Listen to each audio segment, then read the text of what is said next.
Islam and evidence episode 2। Okay, so last episode में हमने एक बहुत बड़ा क्लेम तोड़ा था। मटीरियलिस्ट कहते हैं कि मैटर अज़ली है और एटम्स के मिलाप से ये सारा यूनिवर्स खुद ब खुद ही बन गया। हमने 3 आर्गुमेंट से इस बात का प्रूफ दिया कि ये सिर्फ आपका क्लेम है जिस पर कोई प्रूफ नहीं है। एक और बात जानना ज़रूरी है, मैटर जिस पर इन्हें इतना यकीन है ये है क्या चीज़? ये बेहिस है मतलब कुछ फील नहीं कर सकता, ये बेशऊर है मतलब कुछ जानता नहीं है, और ये बेइरादा है मतलब कुछ डिसाइड नहीं कर सकता। सो बेसिकली मटीरियलिस्ट ये कह रहे हैं कि एक ऐसी चीज़ जो ब्लाइंड है, डेफ है, डम्ब है, उसने इतनी ऑर्गेनाइज्ड, कम्प्लेक्स और परफेक्ट कायनात बना दी। है ना इंटरेस्टिंग थ्योरी? आज हम इन 3 मिसालों से देखते हैं कि ये थ्योरी कितनी होल्ड करती है। Okay, example number 1। इमेजिन करो तुम्हारे सामने एक बेहतरीन किताब है, ब्यूटीफुल, परफेक्टली रिटन, हर सफ़े पर बेहतरीन डिज़ाइंस, अजीब व गरीब उलूम, और कोई आकर तुम्हें ये बात कहे कि यार ये किताब खुद ब खुद ही बन गई, अल्फाज खुद ही बन गए, पेजेस की तरतीब खुद ही हो गई, हेडिंग्स खुद ब खुद बन गई, तो तुम क्या करोगे?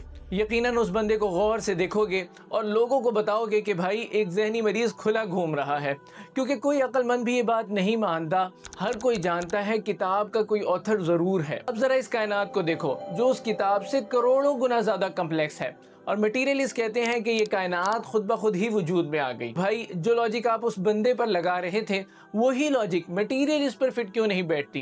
किताब बग़ैर ऑथर के बेवकूफ़ाना बात है, और ये इतनी कम्प्लेक्स कायनात बग़ैर क्रिएटर के कैसे वजूद में आ गई?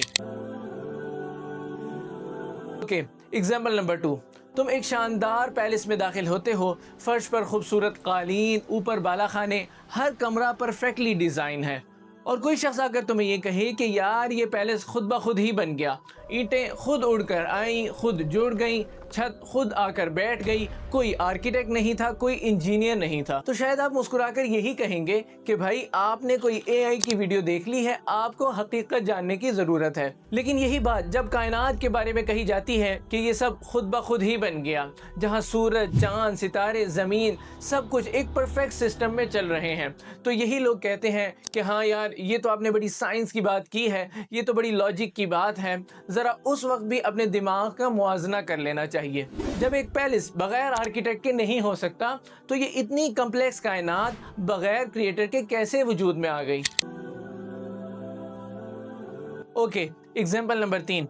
एक घड़ी देखो, हर पुर्जा अपनी जगह पर, हर काम अपने वक्त पर, पूरा सिस्टम परफेक्टली चल रहा है, और कोई शख्स आकर ये कहे कि ये घड़ी खुद ब खुद ही बन गई, पुर्जे खुद उड़कर आए, खुद ही जुड़ गए और खुद ही चलने लगे, तो शायद तुम उस बंदे को मुस्कुरा कर देखोगे और कहोगे कि भाई आपको हॉस्पिटल जाने की ज़रूरत है। अब ज़रा ये कायनात देखो जहाँ सूरज अपने वक्त पर निकलता है, हर मौसम परफेक्टली अपनी तरतीब से आते हैं, हर चीज़ एक फ्लॉलेस सिस्टम में चल रही है, और ये सिस्टम एक ऐसे मैटर ने बनाया है जो बेहिस बेशऊर है।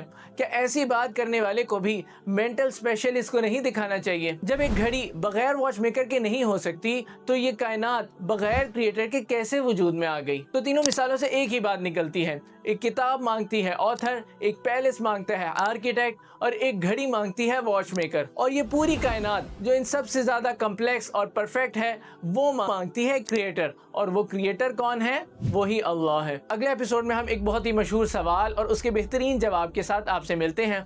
तब तक के लिए आप अपना ख्याल रखिए। अस्सलामु अलैकुम वरहमतुल्लाहि वबरकातुहू।